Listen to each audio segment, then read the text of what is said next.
Good start, it's late. Not to be stereotypical, we don't expect that from the Germans.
Good morning.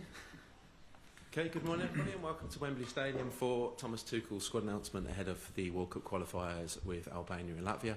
It's obviously a busy one today, so we want to be as fair as possible. So can we ensure that it's 2 questions per broadcaster, and also we respectfully ask that all questions are in English. Rob, we're going away with yourself. Thomas, lovely to see you. Same.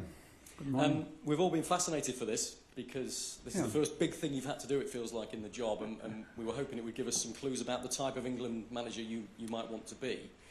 And the first thing you've done is brought a couple of very familiar faces back in Marcus Rashford and Jordan Henderson, who will both get the headlines. Why have you picked them, and are they realistic contenders for the World Cup? Yes, of course. Everyone who's with us on this journey in the first camp is a contender for the World Cup. He is like already part. Every player is a part in the first step. At the same time, it's only the first step, so the nomination is not the nomination for America. We had some tough decisions to take, and we didn't make it easy for ourselves. So we had long discussions in the last days. We waited very long until Champions League games were over. Until we took our last decisions, and it is important to be in the first camp. If you are in the first camp, you are in the first step of the journey, and every journey starts with the first step, so yes. Why Jordan? I think this is a pretty easy one. Jordan is first of all a serial winner. He is he's captain of Ajax at the moment. He's available. He played a lot of matches until yesterday. He played in the European Cup. And what he brings to every team is leadership, is character, personality, energy. He makes sure that everyone lives by the standards, and this is.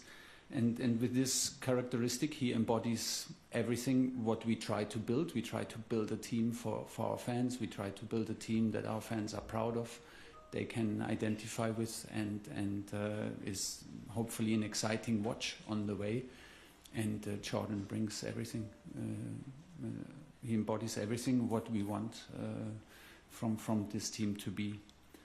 With Marcus, already also a familiar face, like you say it, back in the team, but it's a bit a different situation. I felt that Marcus had a huge impact in Aston Villa since he changed to Aston Villa.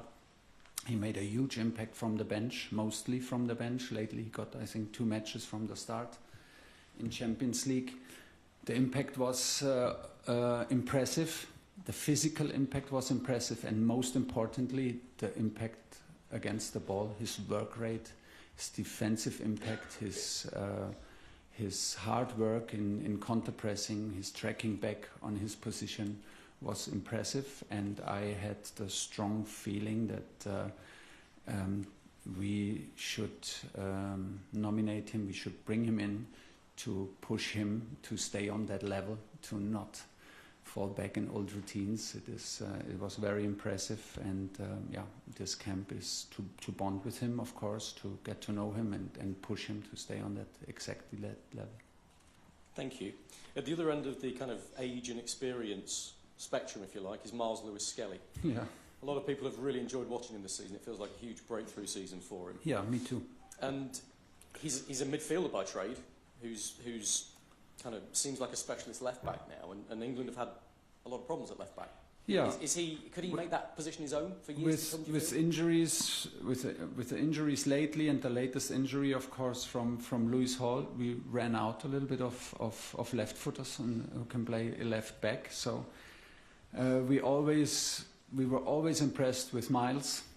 Since he started, he became so quick, regular player for Arsenal, second best team in the country at the moment, quarter-finalist in Champions League. So huge concurrence in his club, and he's still Mikel Arteta picks him regularly. So this was very impressive from the very start. I can understand that if it feels a little bit like we fast forward a career that is already on fast pace. I can assure you that the talks in the last days and weeks had a kind of a parental vibe, a bit of a protective vibe, to even feel like maybe we should not nominate him, to protect him a little bit, and to not skip under 21s, to let him go to the under 21s, breathe a little bit out of the spotlight.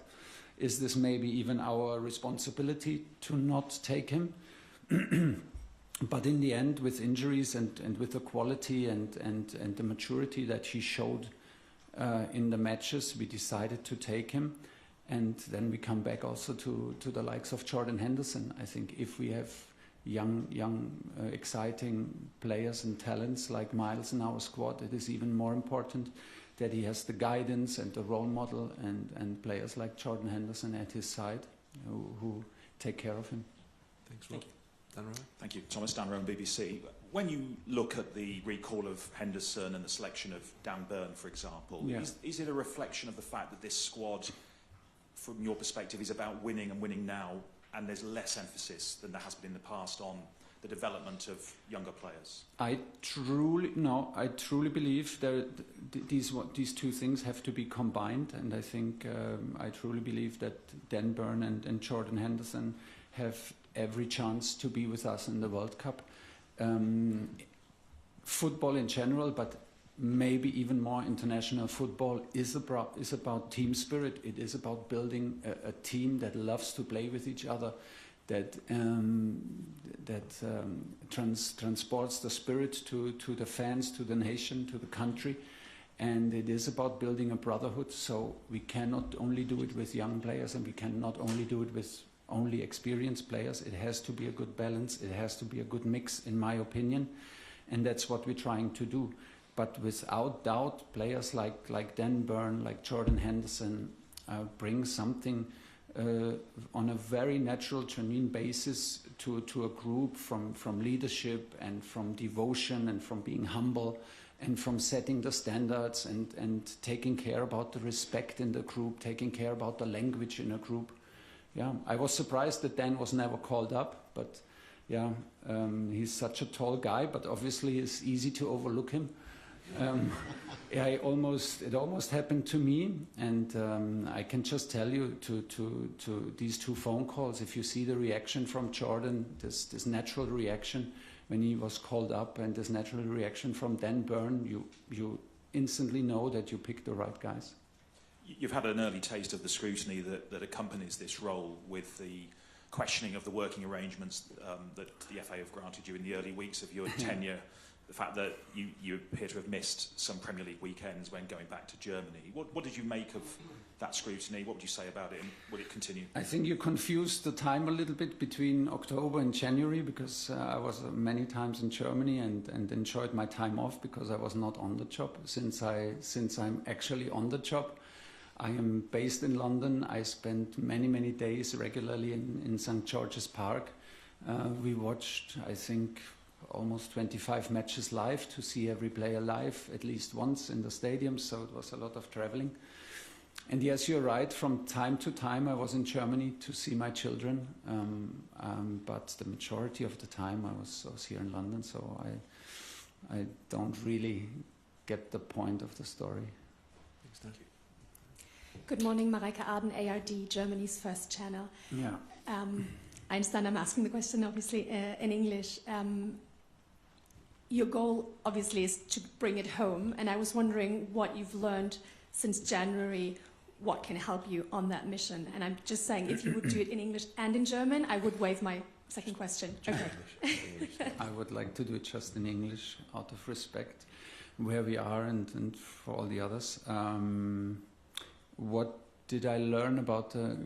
I'm very happy. Like every day, I'm more happy that I took the decision and I was given the chance to be in charge of the England squad. I love to be close to the players. I love the character of the players, the intensity of Premier League and, of course, international football, and the way they compete and the way they are. I think we had a good start together now, especially me and the federation, of course, but also with the staff and the players. We established a line of communication as far as it was possible. It's never the same like in club football. The differences are obvious. And that's why we're already also very excited to be finally on the pitch on Monday, to finally feel the players and hug the players and push the players on the training pitch. And this will make a huge difference. And there seems to be quite a lot of surprise in the British media and the English media concerning the squad. Are you surprised by that reaction? No, I would be surprised if there was not a surprise in the debate. I think it comes with the job. We have, I guess you would have loved to be in our meetings room in the last days. And like I said, we had emotional debates and we had intense debates. And there are some very hard decisions, and some are more obvious and some are maybe a little bit more hidden, but there are some very, very close decisions, and there are some players not in the squad who absolutely did enough and deserved to be in the squad. But it comes with a job, and well, it comes with it comes with a job that everyone talks about it and everyone has a strong opinion about it. It's fair enough. Thank you. If you pass the microphone back. Geraint Vincent, ITV News. You mentioned that you rang Jordan Henderson to tell him that you'd picked him. When you said, "Hi, it's Thomas Tuchel," what did he say? Hi, I'm Jordan. No, we had this phone call that you're talking about. We had this weeks ago, where I just wanted to check in, introduce myself, and see how he is and see how he feels about this idea, and if he's even ready, or if it was too painful how it ended and not being in the squad and whatever. So this phone call we had, and it was a video call, because at least you can see reactions. And so. Was he surprised? No, he appreciated it. I mean, I did not call him with unknown number. I texted him before, so he knew that the call is coming, and we arranged a time. For me, it was just so nice to see, like yesterday when I called him, like his genuine reaction to it, and you could just feel like a serial winner with over 80 caps, I think, and just the pure joy and how humble he takes this decision and how happy he is to come back on Monday. Then it was very, very impressive. It's James Ollie next. Hi, Thomas. Have you decided who your captain will be? Well, it's easy. There's a decision is made and decision stands. Harry's the captain. And just on Ben White, yeah. Did you try to call him up? Did he refuse to call up? What's the state of play there? Absolutely not. He loves to be back in the squad. I just think it's a bit too early now from him, given the seriousness of the injury that he had. I'm delighted that he's back. He's back now in back-to-back trainings. So we were monitoring the process, and a huge compliment to the medical and performance department of the FA, and thanks to everyone at Arsenal to let us monitor closely. So we're on it. I was speaking to him, was speaking to Ben, that we're delighted that he's back on the bench. He had a Champions League match now in the second leg, and I think now it's just a question about getting more minutes, getting more rhythm, and then he has every chance to be back, and he wants to be back, is glad to be back. Two in the front row, in front of you, James. Thank you very much. Marlene Jacobsen from ZDF, another German public broadcaster. Yeah. What kind of qualities do you think you can bring to the team that it doesn't have yet, and what kind of playing style are you hoping to establish? My qualities, I can just bring myself. I have nothing else to add. I bring my devotion and my emotion and my joy and passion for football and for the job, and I hope the players will feel my love for where I am and what I do. And hopefully this can come across. And the second question was? The playing style. What playing style can we expect? I see it needs to reflect the Premier League. The Premier League is a very physical league, is a very physical demanding league, is a very direct league.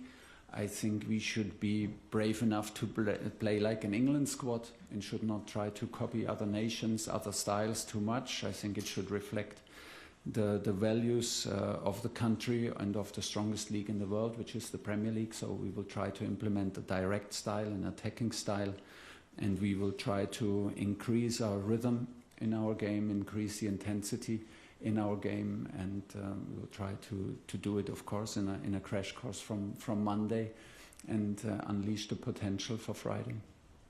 And what's it like to be head coach of an English team as a German?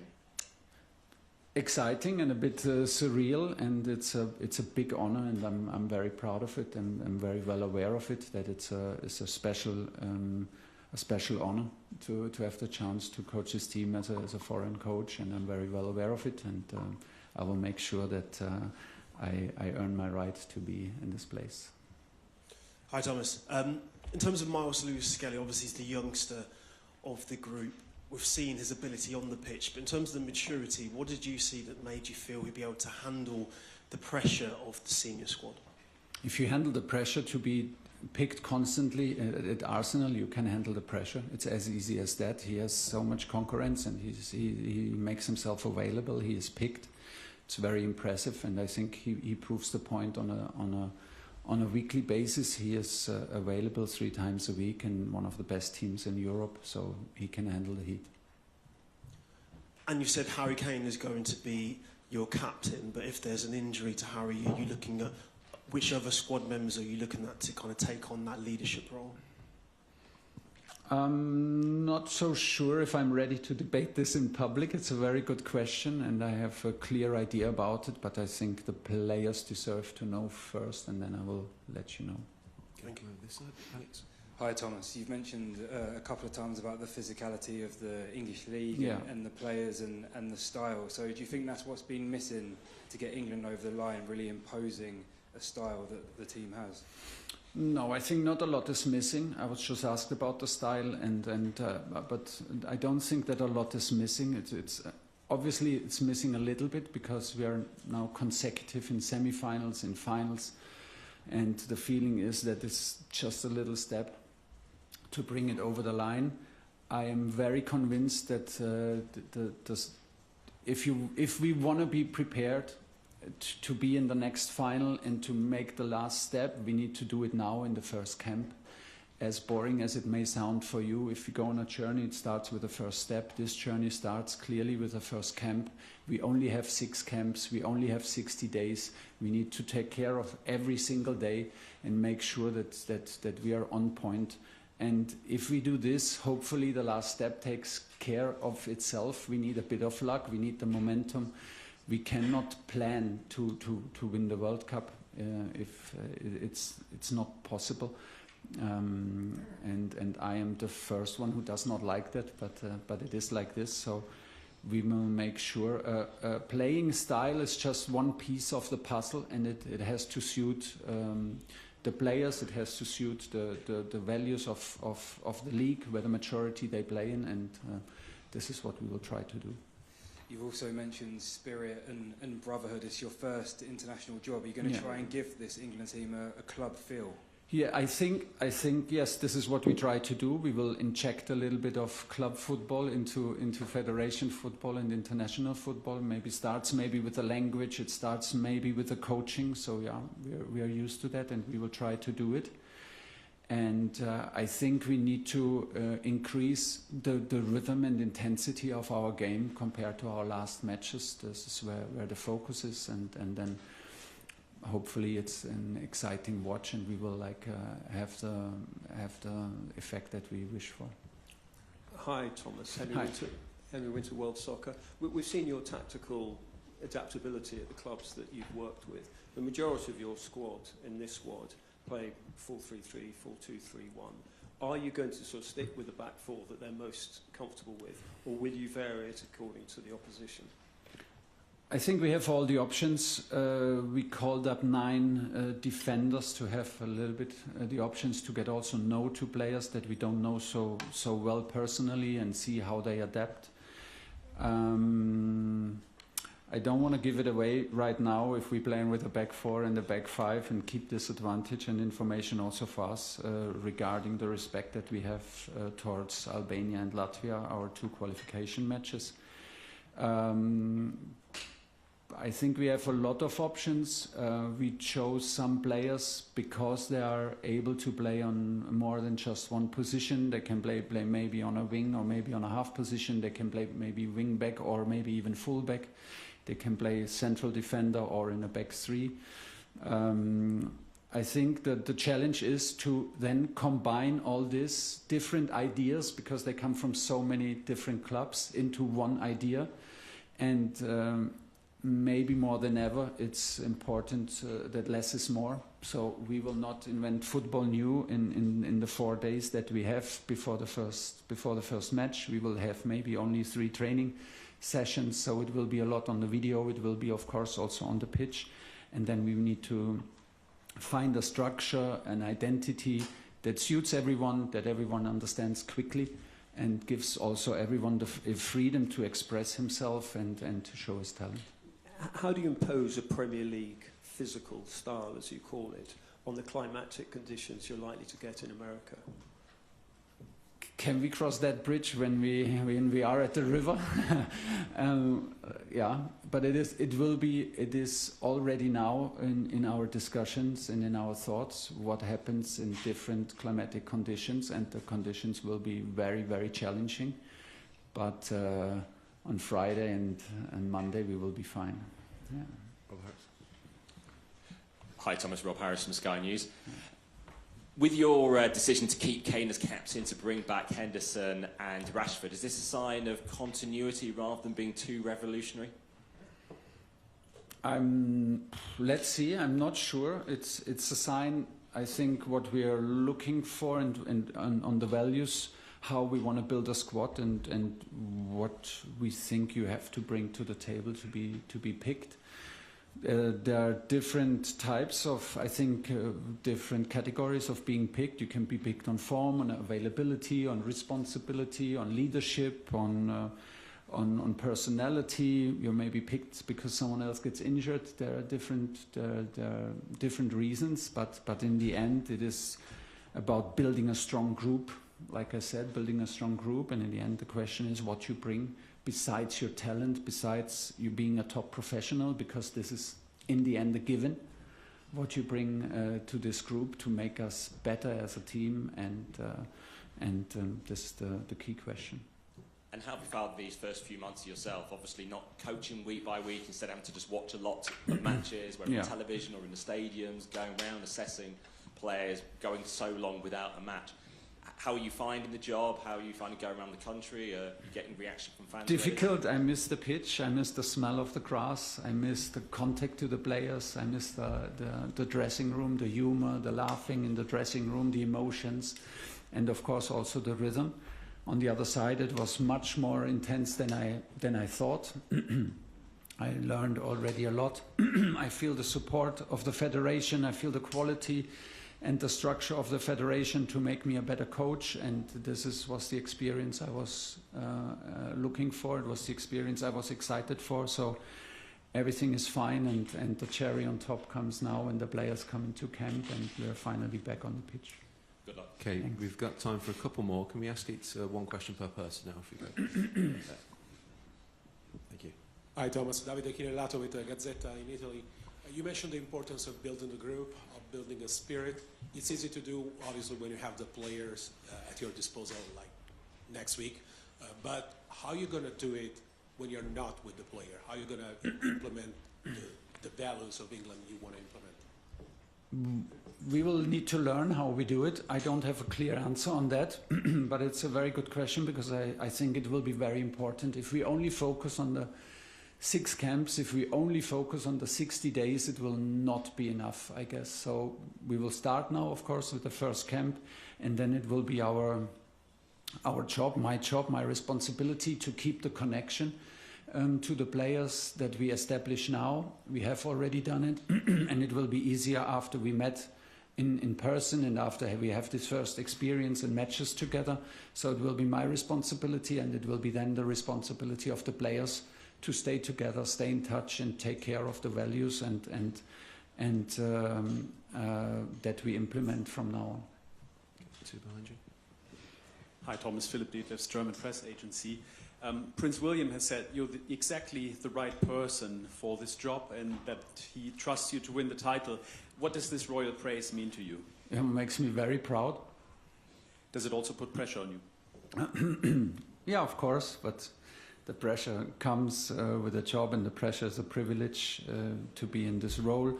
I met His Royal Highness once during a match, and then we had another meeting in Windsor Castle, and it was just nothing but impressive, the way he speaks and the way how emotional he supports Aston Villa, and of course the national team is just so impressive, and it was so nice to speak with him about football. He has a strong opinion. He was pushing hard for the Aston Villa players, which was not needed, because we admire them a lot, and we admire a lot what is happening there in the club. But it means a lot, and it's just like something very, very special that comes with a role, and it's an honor and a privilege, and comes with big responsibility. Hi Thomas, Sven Heiss from Süddeutsche Zeitung, Germany's leading daily broadsheet. I think for the very first time in your coaching career, you're without German assistants. I think you've always been with Arno Michels and recently also with Scholt Löw. Why did you pick a completely new coaching team? It was part of this decision, and it was, you're right, it was like also tough decisions, but I felt that I needed a change, the change not only from club football into international football, but a change in the closest environment. I was blessed until now with all my assistant coaches. It was an honor and a pleasure to work with all of them. They were like, especially the two guys that you mentioned were with me for 15 years. So it was very, very hard to take this decision. But deep inside of me, I felt that I need an update for myself. I need change to grow, and change of environment, change of the challenge, and also then the change of my closest coaching staff. It is a huge privilege to have such good coaches around me on my way. Everyone who knows me knows that this is not a one-man show. I will never see it as a one-man show. Okay, it's my face in the press conferences, it's my face on the sideline. I take the heat, and this is not a problem, but I know very, very clearly that this is a team effort, and coaching a teams on these kind of levels needs the strongest team. So I am glad that I had friends at my side who are such top coaches. I am now glad that I have friends at my side on which I can rely on. It makes a complete difference. I have now decided for a new coaching staff on absolutely highest level. Now that you mention it, it occurs also to me that there's no German assistant coach there, but that nevertheless it's pure quality, and I can rely on them, and it gives me a lot of freedom and calmness to express myself, and I'm very grateful for that. Okay, apologies to disappoint to me, but this will be the last one. Sven Töllner, Sky Germany. Thomas, massive expectations in England, and I'd say also in Germany. Everybody's got an opinion on what you do. How do you make sure that doesn't have an impact on the focus that you need to keep? It's not easy, but I try to be offline when it comes to opinions and judgments about myself, about the squad, and about the work that we do. I put everything in that I have, together with my staff, together with the federation and the organization, and the quality of support that the federation gives us. And this is all we can do, and then we trust the process, and we trust our quality, and most of all we trust our players, that the result is visible in the end. And in between I just try to not read, to not get involved, and in too many opinions from outside. Okay, everyone, thanks for your time this morning. Done? Thank you. Bye. See you soon.